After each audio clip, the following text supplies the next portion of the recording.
kalau dari manajer investasi selaku pengelola, saat ini sih ada 2 hal yang kami lihat. Jadi, kalau mengandalkan investor asing rasa-rasanya untuk tahun ini sudah susah, karena memang, sedang alokasinya sedang tidak favorable untuk negara berkembang, apalagi negara yang, tidak ada saham teknologinya.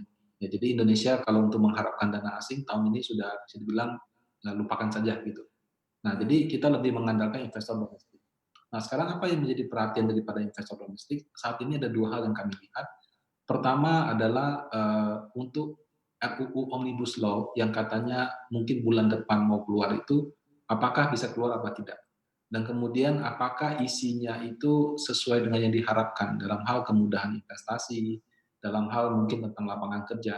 Tentu ada pro kontra, kita nggak bisa pungkiri pro kontra itu ada, tapi kalau dari mata investor asing yang ingin, melakukan investasi langsung dan juga untuk bikin defisit Indonesia berkurang, RUU Omnibus Law itu memang diperlukan. Jadi kalau misalnya itu bisa jadi diterbitkan, itu akan menjadi berita yang bagus. Belum lagi dia juga merevisi pajak untuk dividen.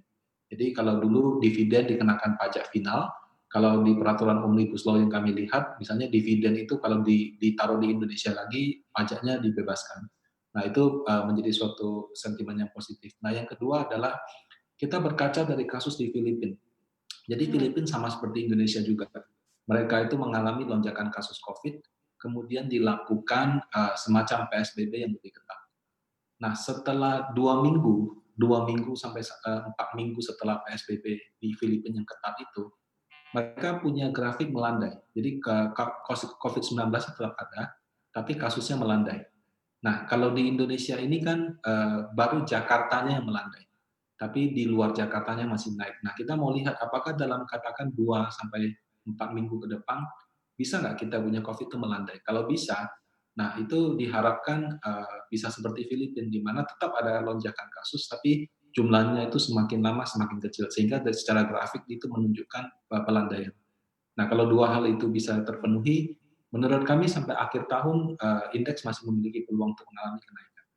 Oke, berarti dengan kata lain, MI saat ini, masih berposisi konservatif begitu ya, belum coba untuk berpikir, lebih agresif, Pak Rudi, atau seperti apa nih kalau, dilihat dari target-target terkait mengenai, AUM nanti berapa, kemudian juga cash ratio pun juga berapa begitu yang akan menjadi gambaran ke depan nih, Pak Rudi? Kalau dari sisi MI kami, taktikal saja. Jadi misalkan kayak kemarin turun 5% satu hari, ya kami juga ikut beli di bawah gitu. Nah, kalau apa namanya, beberapa hari belakangan ini, kami juga melihat aktivitas daripada investor retail, yang high net worth dan investor korporasi cukup aktif. Jadi, eee, mulai ada dana subscription yang jumlahnya cukup signifikan, dan ketika dana tersebut masuk, kami lihat ada momen, ya kami juga beli saham-saham yang seperti blue chip di harga bawah. Ya, jadi, kalau kami sih lebih taktikal saja, ketika ada penurunan yang signifikan, kami manfaatkan untuk beli di harga bawah.